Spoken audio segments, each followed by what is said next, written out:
할렐루야. 오늘도 아버지 하나님께서 주신 좋은 하루입니다.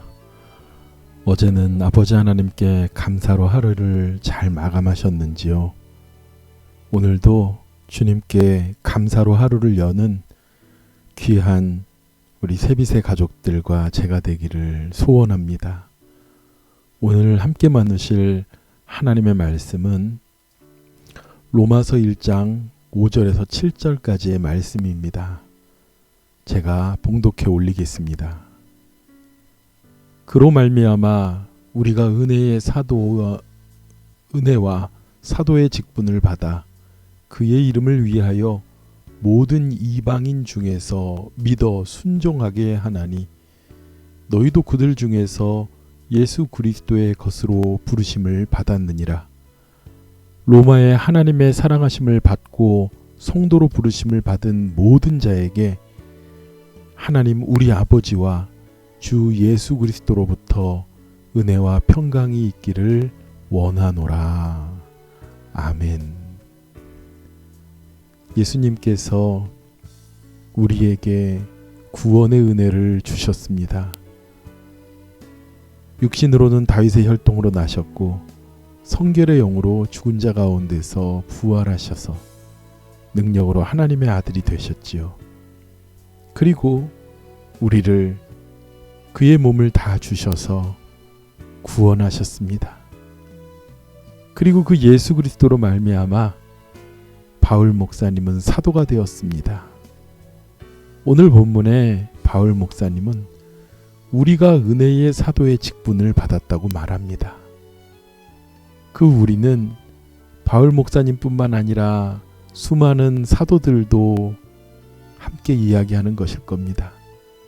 또 그런가 하면 그 우리는 바울 목사님을 따랐던 바나바와 같이 복음을 위하여 일하는 자들일 것입니다.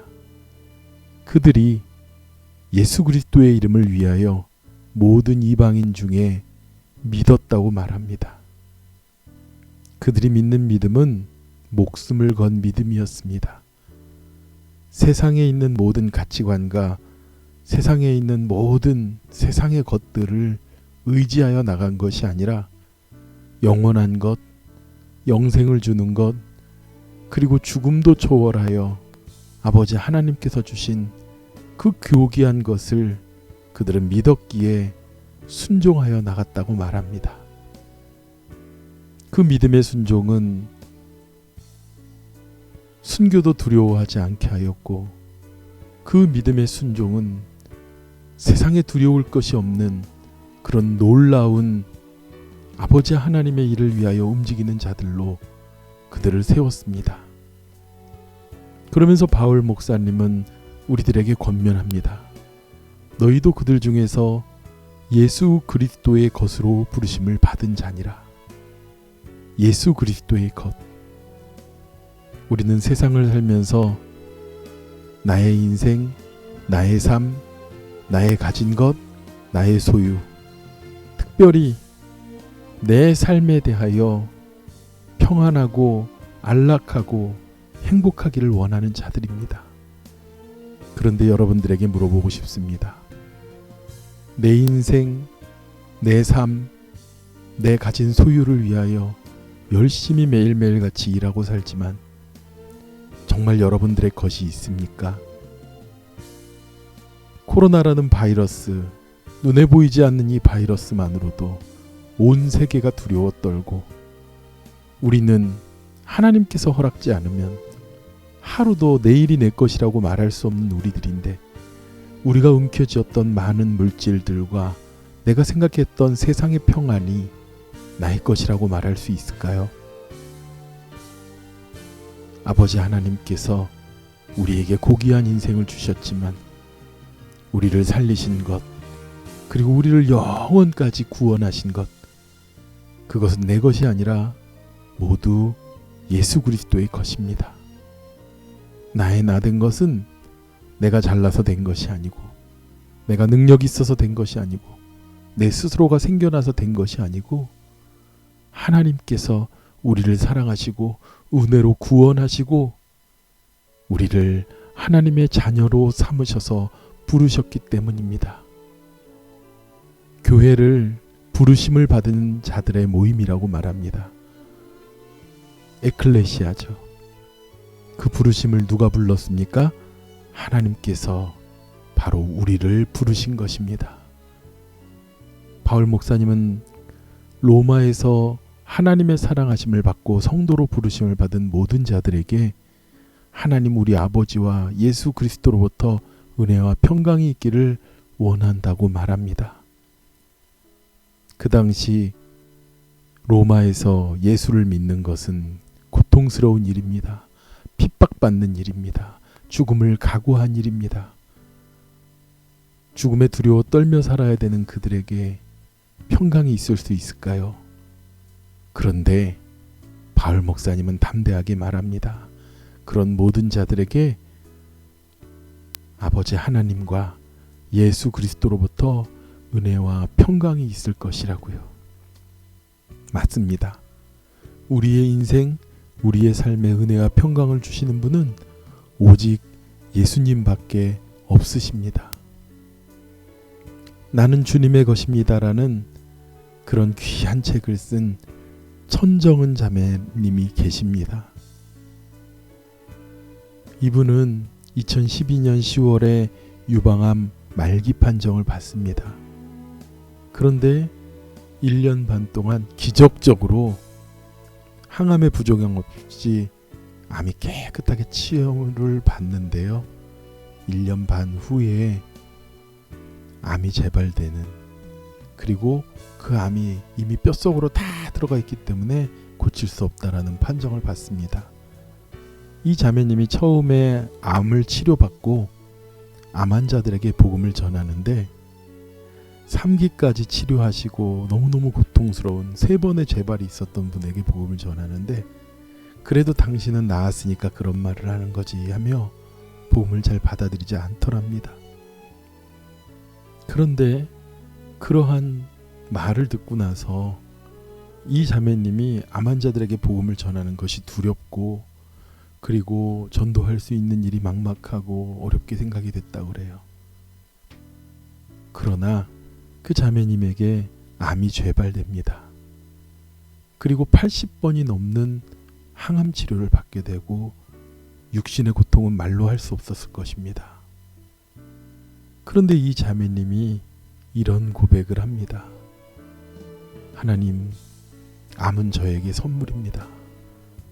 그리고 하나님, 암은, 죽음은 내가 아버지 하나님 앞에 가는 축복입니다 라는 고백을 했다고 그래요. 어차피 우리가 모든 인생이 이런저런 모양으로 다 살다가 죽는 것인데 왜 암이라고 특별히 보는가? 우리가 아버지 하나님 앞에 나가는 것은 똑같은 것인데, 그러면서 내가 죽음을 향해서 아버지 하나님께 가는 것, 아버지 하나님 앞에 정말 이 죽음이 끝이 아니라 영원하고 거룩한 주님의 나라에 들어가는 그런 귀한 은혜를 믿음으로 준비하는 모습을 이 자매는 말을 합니다.